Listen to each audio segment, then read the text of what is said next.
Nope. Well, that sucks. Oh no, I'll tell it better this time. No, well, welcome to Chaos Conversations to Tim Montana, man. And you're in Montana at your ranch at home, bro. You had a little family reunion. Graduation party. Look at that. There's the single wide trailer house that I learned how to play a guitar in. Man, that is awesome. And we've been getting to know you off the air on Chaos Conversations here. Glad we ain't doing nothing this morning, just having some coffee and chatting with our buddy Tim Montana. I'm a big fan too, man. And we were just starting to talk about how you came up, without electricity. And you grew up in that little spot back there, and that's when you got your first guitar. Who were you listening to when you were well, I mean, it wasn't like was there anybody you could listen to? Because you didn't have a radio either, did you? I had a CD player, a little Sony thing that took size D batteries. I know Right. that because I was often asking people for them. Right.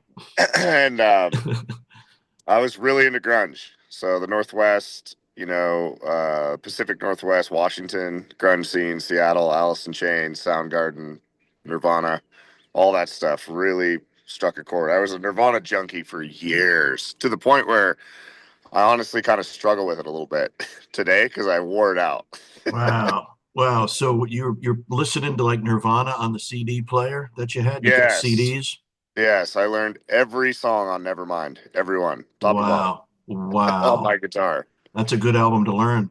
Oh yeah, yeah, Yeah. intro, all that stuff. So, and then as I grew up, I got next was Alice in Chains. Then I was like, oh wow, this is like hard to play on the guitar. Jerry Cantrell, that's a tough one. Kurt was Yeah. pretty easy to mimic the bar chords, but then Right. you get into Alice in Chains, and you're like, oh, I gotta learn how to shred now. Right. Yeah, man. And it does. It changes you and actually develops you as a wider variety artist, which is where Yeah, you're at now, man. You're so wide and it's just so cool. Tim Montana, welcome to Chaos Conversations again, man. You started out and then you went to Hollywood, right? And you had, had some fun in Hollywood, like most do, right? yeah, yeah. I failed out of music school twice, but I did get a PhD in partying. Yeah, right on, man. I know. And when you say failed out, you learned a lot, but for some of us, and it was for me too, and I think this is what you mean, is that, taking those damn tests sometimes are just a pain in the ass. Yeah, it was like theory and music reading. Like, I'm like, this is Yeah. fun, right? This is not fun. I need to No. learn how to read music notes. I did all my live playing workshops. Like, I got good grades in those classes. And then, I was just like, I'm not into the textbook stuff. So failed Right. out twice. My mom was pissed. It was a lot of money. But here's Right. the good news is I crashed a Harley, went through a windshield, and almost Oh, got killed. But shit. I got enough money in the settlement to pay off college. Oh my God, Tim Montana. So What the? my left knee still hurts to this day, but you know what? It paid for school, bought me a little recording studio. Oh my God. Oh my God. So, wow. So you leave Hollywood and did that happen in Hollywood? I came back to Montana and got Wow. rear-ended by a lady that had a diabetic seizure. Oh And she God. just put the pedal down in a car, and I'm like sitting there feeling cool, wearing my Harley jacket. Yeah, I live Right. in Hollywood. Right. Just get plowed into by a car and wake up in an ambulance. I'm like, oh, that sucks. Oh my God. Yeah, I tore my ACL, broke my leg really bad, and wasn't wearing a helmet like a dumbass. Oh man, there you were, all feeling good too, man. That's just when the universe and the world says, "Blink, hold my beer," and we're Exactly. gonna change that up on you. But But then you give a right. 20-year-old Tim Montana $100,000. Good Lord, look Oh my out. God. There was a bar, there was a bar tab that was very expensive. I bet there was, brother. And There this was is Mojo's Blues Bar in the Bay Area of California. And I went in, I'm like, we're buying everyone around. I had a fake ID, and I think it was $3,000 for that night. Anyway, so uh, yeah, that money gone. make, making friends and getting equipment for your studio, which is, Yeah. that's huge. What was the first thing you bought? Bought a Pro Tools rig, a Taylor Yep, T5, a yep. Fender Telecaster, and shortly thereafter, David Letterman found me in playing cover music in Montana.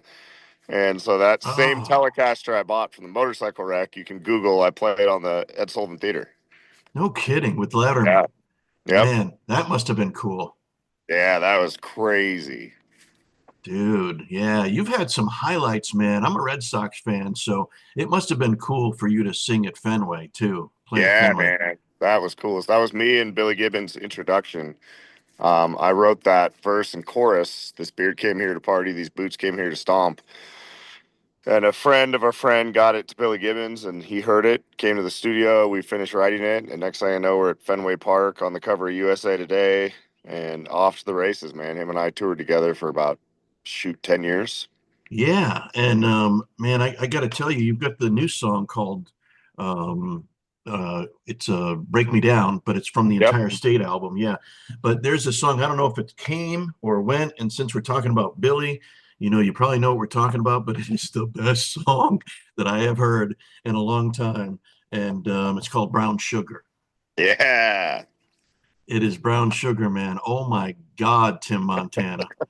What the hell? That song still blows my mind. The fact that Slash is on it, the group. It happened so fast that it still hasn't sunk in. That Oh, I have a group text with Slash and Gibbons. Anytime that thing lights up, I'm like, "Good God Almighty, how did I get here?" and the artwork looks so cool too. I mean, you just fit in, man. Yeah, man, that was so cool. And just, I mean, getting to work with both those guys, like And crazy. what a great song. And it's all Billy Gibbons at the beginning, and it's almost like a long old Lagrange intro where it's just him just kind of playing and goofing And around. that song, that intro was not supposed to be. He recorded that to tell me how to play the song. Oh my God. He tells me I play too fast, and he's like, "Hey, brother, the blues is slow." So he's like, "If you're gonna do this, do it like this." So he went to my buddy's studio, put a microphone up, an amp, no click, no nothing, and just said, "Here's how you play Brown Sugar." And I got it, and you can hear his jewelry vibrating. Everything about it's like wrong, but it's perfect. And then I Yeah. heard it. I'm like, Billy, I can't redo that. I can't copy that. Like that's blues. That's rock. That's iconic. That would be a Right. travesty for me to try and redo that and copy you. And I'm like, can I put it on the record? He's like, yeah. How are you gonna do it?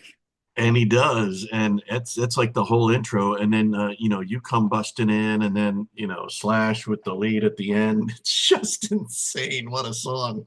Right? Oh my Yeah, God! I mean, we that's need one of we those. we need to release that. That's a big one. Yeah, That's huge. And although "Break Me Down" is already a top 15 hit, and I know you've yeah, man. I Thank mean, you. that's rocking. Yeah, like we're playing Yeah, the hell out of that. That's a good song, man. That's loud. That's no dicking around. That's just straight ahead rock and roll. yeah. It's rock. It's got a great melody, really cool lyric, and that was really fun as well. And then the record comes out on the 31st, and we've got Cantrell on a track. And the coolest part about this album is the first voice on my record, this new record, is Martin Sheen.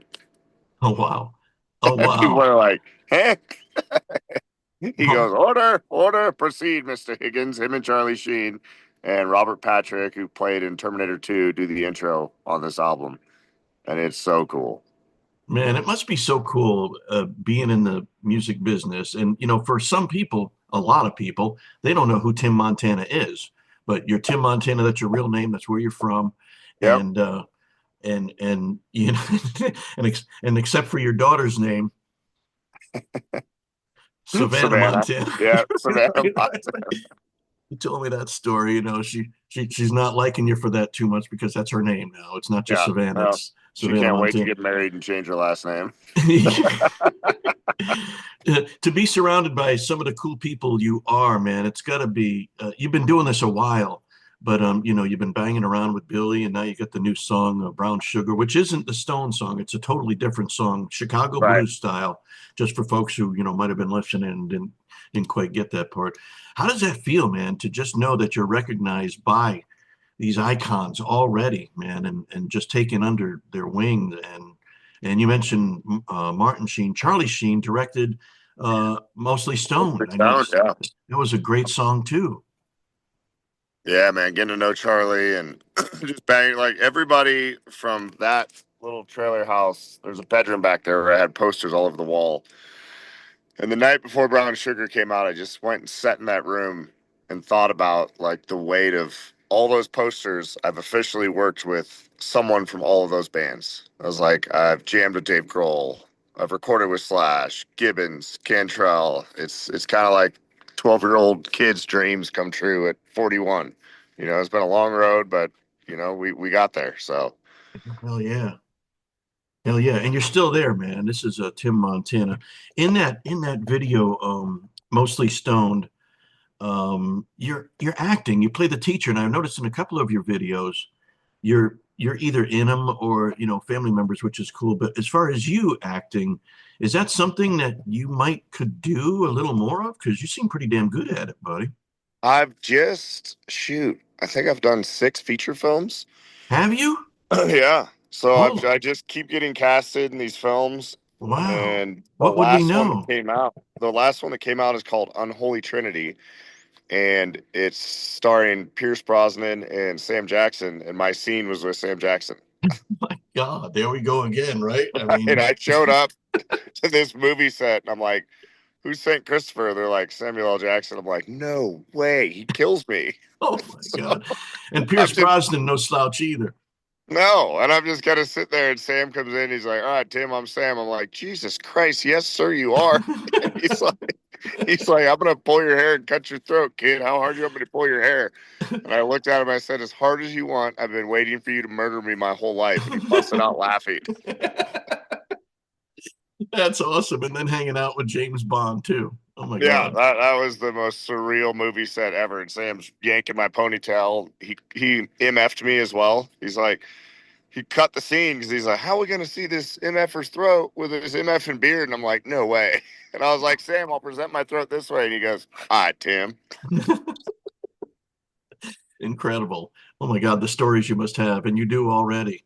Man, Yep. And heading to it's on all the airlines right now. It's like it went huge like streaming. Didn't do great at the box office. That's all right. Went huge streaming.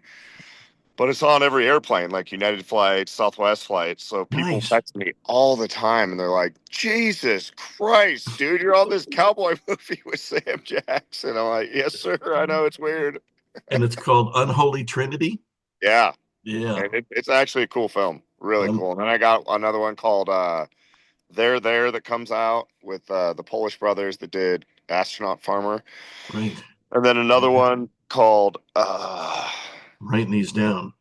There, Yeah, They're there. There's about to come out. And then Yep. the one that's going to come out for Halloween is called High Moon at Blackwood. High Moon. High And that Moon. one, I play a farmer, Kel Wesson, and my kids are in it. They're my kids. Ah, your kids are in it. Yep. Yep. And Man. that one, I showed up late, had a rough day. They asked my kids to show up last minute.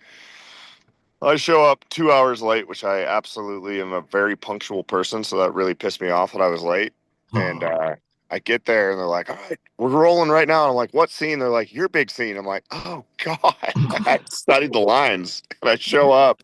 This Oh. guy just gets into this scene about werewolves and vampires in the Old West. Really cool film.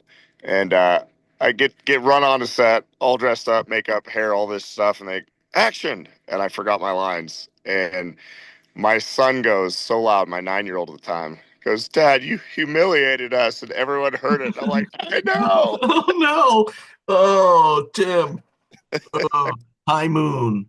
They're there, and Unholy Trinity. Man, looking forward to Yep. all those and getting to know you film wise a little bit better too, man.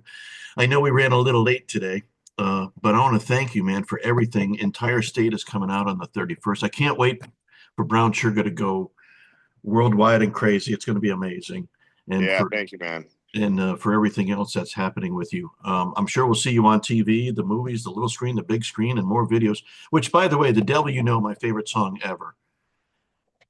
Thank you, brother. Thank you. Yep, and "Everything Is Savage." That's where we know you from. So, if folks want to go back into your catalog, those are some killer songs. Thank you Just so much. yep. And it's good to have you on, man. Tim Montana. It's been good to get to know you. Awesome, man. Likewise. Thank you.